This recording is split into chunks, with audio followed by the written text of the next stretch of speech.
Vocês já perceberam quantas coisas novas e bacanas estão sendo feitas ultimamente? Pelo menos eu posso falar sobre mim aqui e a relação que eu tenho com vocês, né? Muita coisa bacana tem acontecido, o Teoria da Magia está crescendo cada vez mais. Em breve a gente vai ter o módulo de magia africana com a Ingrid Joiá, minha irmãzona lá do Rio.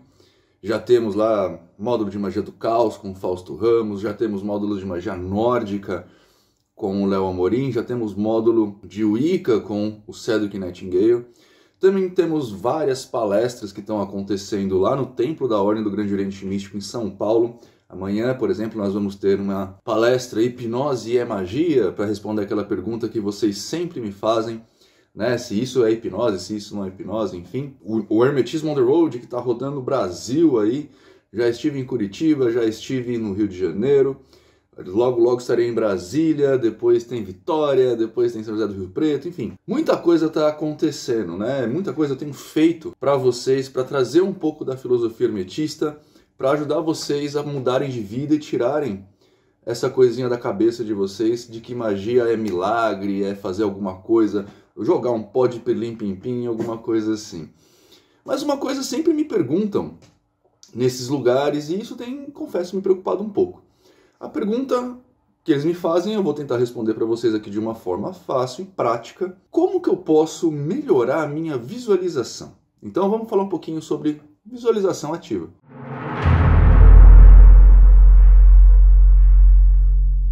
Muito bem, muito bem. Para a gente falar sobre imaginação ativa, eu vou ter que dizer para você que eu vou falar duas coisas, duas formas, por assim dizer, de usar esse lance, tá? A primeira é a imaginação ativa que o Jung, o Carl Jung, traz pra gente dentro dos seus estudos, né? Que é uma forma de trabalhar e se relacionar com os símbolos que aparecem na sua imaginação.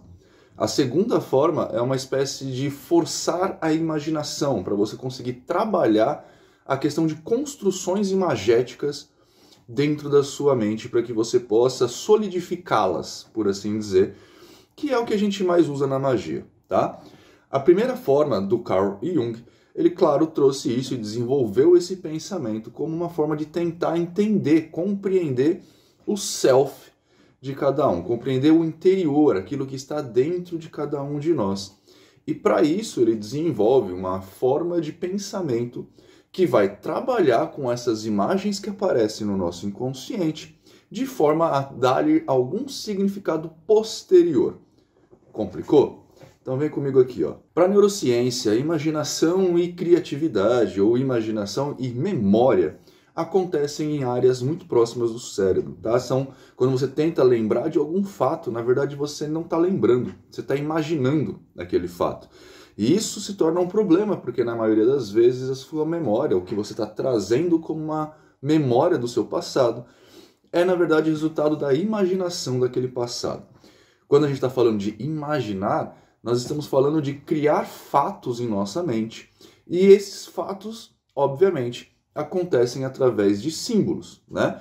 Para Jung, então, quando você vai tentar imaginar ou lembrar de alguma coisa, você faz através destes símbolos, que podem ser basicamente qualquer coisa.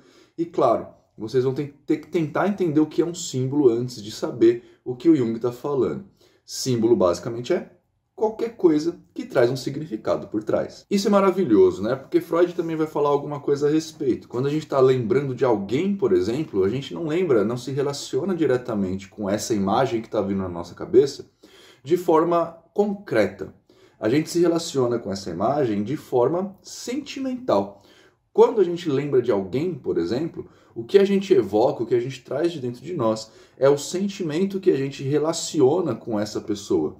E isso acontece também com objetos.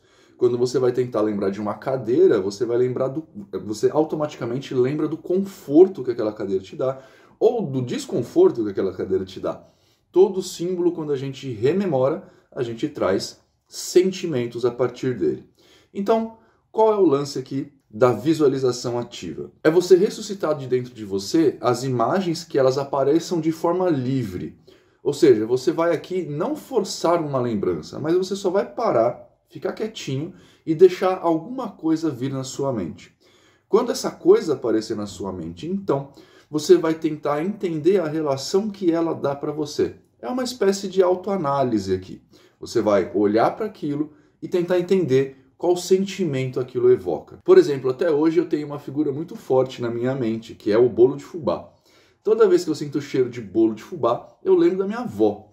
Porque a minha avó, quando se juntava com a minha tia-avó, irmã dela, elas faziam bolo de fubá na casa dela. Quando eu lembro dessa minha tia, eu lembro de empada, porque a minha tia fazia muita empada. Era uma delícia, mas dava aquela gastrite na gente, aquela acidez no estômago maldito. Mas era uma delícia comer empada da tia. Algumas empresas também vão usar a questão do olfato, né, para despertar certos sentimentos em você, como por exemplo o McDonald's usa o cheiro do hambúrguer, que na verdade nem é um cheiro do hambúrguer, mas é um cheiro próprio do McDonald's e algumas empresas chegam até a patentear isso. Outras coisas, como por exemplo computadores, usam sons para te trazer memórias e fazer você lembrar de certos espaços da sua vida. Essa visualização ativa é bastante bacana e ela funciona muito mais como um trabalho que você vai ter para a compreensão de si do que para qualquer outra coisa. É claro que, se você vai tentar fazer um trabalho desse sozinho, você vai ter um resultado que vai ser bem diferente de você fazer um trabalho desse com um terapeuta, né? Que vai puxar e tentar te ajudar a compreender esses símbolos. Mas ele é muito bacana e ele talvez seja uma espécie de início para o nosso trabalho mágico aqui. Eu vou te dar algumas forminhas, quatro passinhos na verdade, para você trabalhar essa visualização ativa e ter formas mais parrudas de visualização. Então, a primeira coisa que você vai fazer é procurar um espaço tranquilo. Nesse espaço tranquilo você vai sentar e bobolhar, olhar para nada. Você vai entrar naquilo que a gente chama aqui de contemplar, né? Você vai sentar sei lá, no alto do morro para ver o sol se pôr, você vai sentar no seu quarto e ficar olhando o teto, vai olhar pela janela do apartamento, enfim, não importa muito o que você está fazendo aqui. O que importa é você fazer isso por tempo suficiente para que a sua mente consiga voar, né? Sua mente vai dar aquela voada. Você vai prestar atenção que você vai acessar um segundo nível da sua consciência. Você tem um primeiro nível consciente, que é aquele nível que você provoca a conversa, né? Então você está conversando consigo mesmo, naquele processo que a gente chama de conversa interna, só que, de repente, um segundo nível vai ser acessado. Esse segundo nível,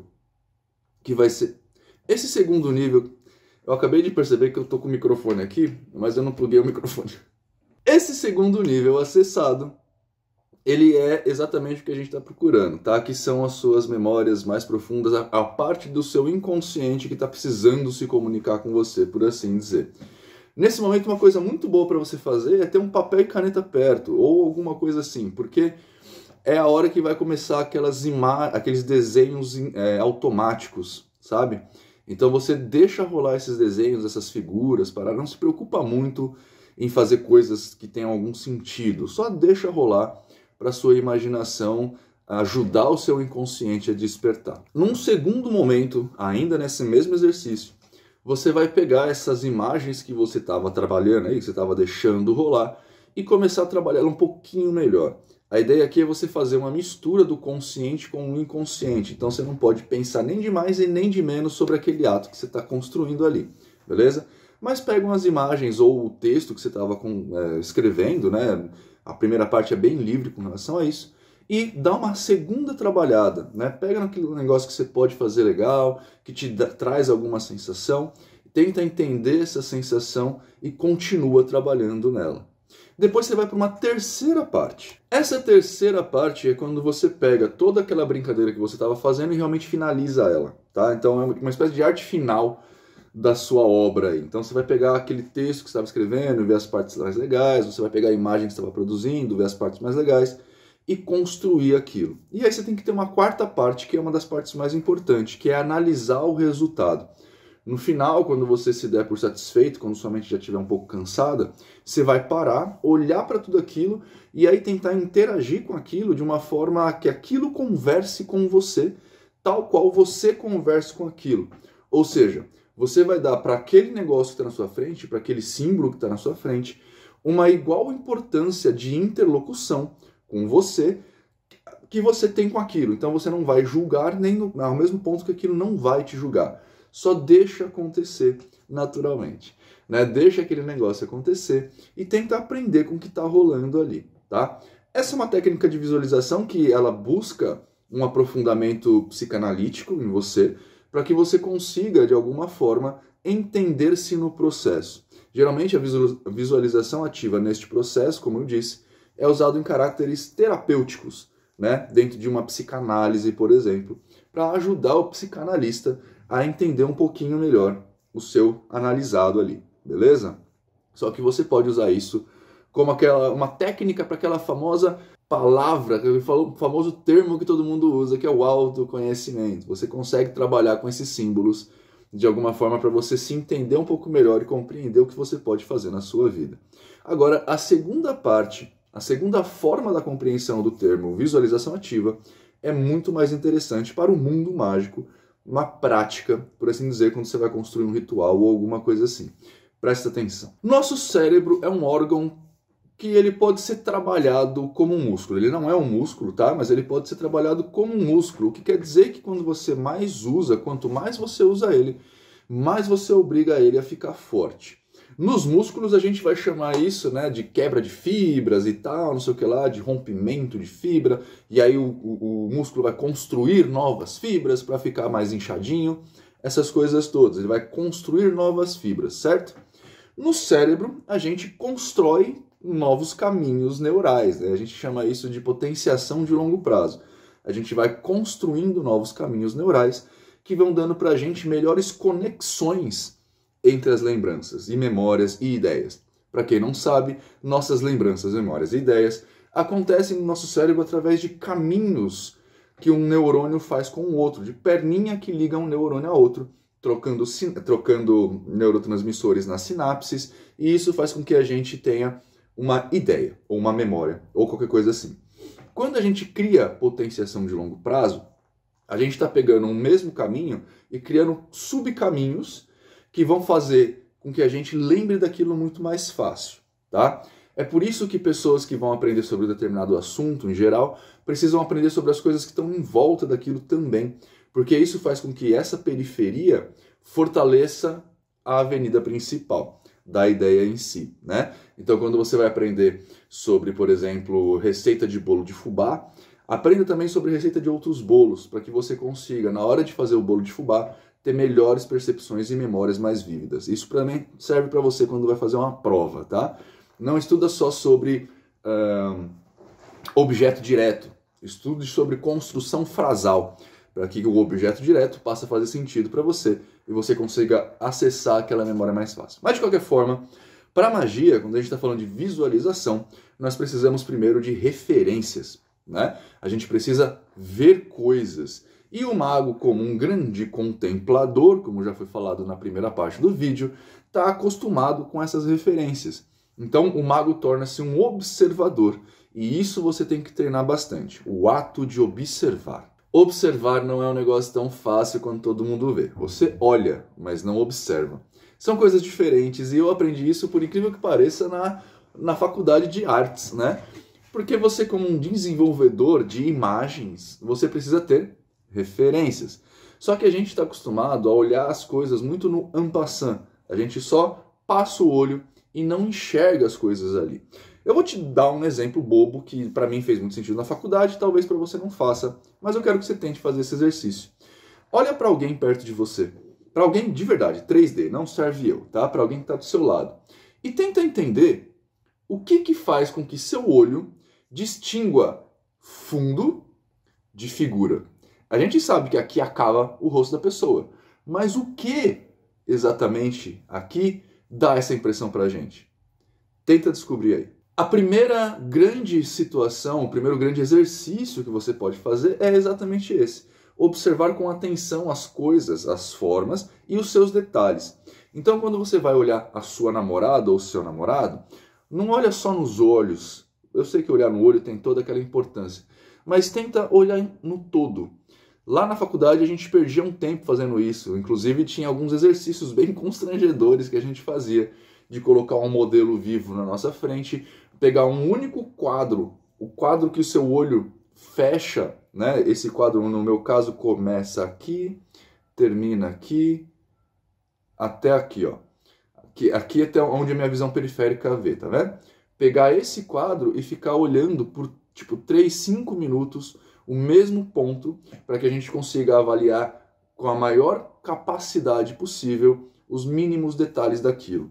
Isso vai treinando a sua mente, o seu cérebro, a captar melhor esses detalhes e trazer melhor esses detalhes para dentro da sua mente, fazendo você ter uma visualização muito mais vívida. A segunda coisa que você vai fazer é decorrente, tá? Você não vai fazer uma ou outra, você tem que fazer as duas, tá? É realmente tentar transmitir o que você está vendo para o papel. É um exercício de desenho, tá?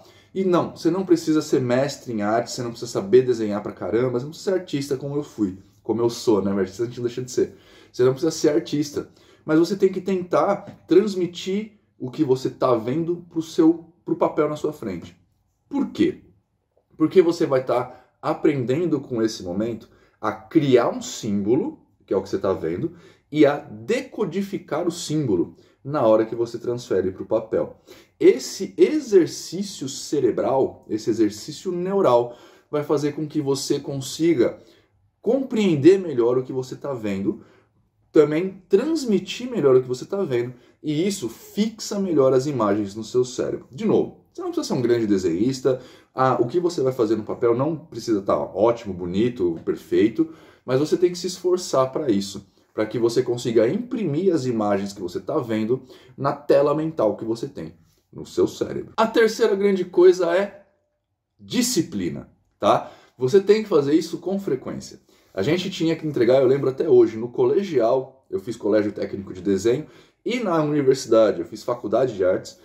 Em ambos os períodos, a gente tinha que entregar, todos os anos, foram mais de 7 anos de estudo, portanto, 15 desenhos de observação por semana para os professores. Então, eram 15 minutos, eram 15 vezes que a gente tinha que sentar durante a semana, olhar para um objeto fixamente, captar os detalhes da melhor forma possível e transferir para o papel, que é exatamente o exercício que eu passei para vocês aqui.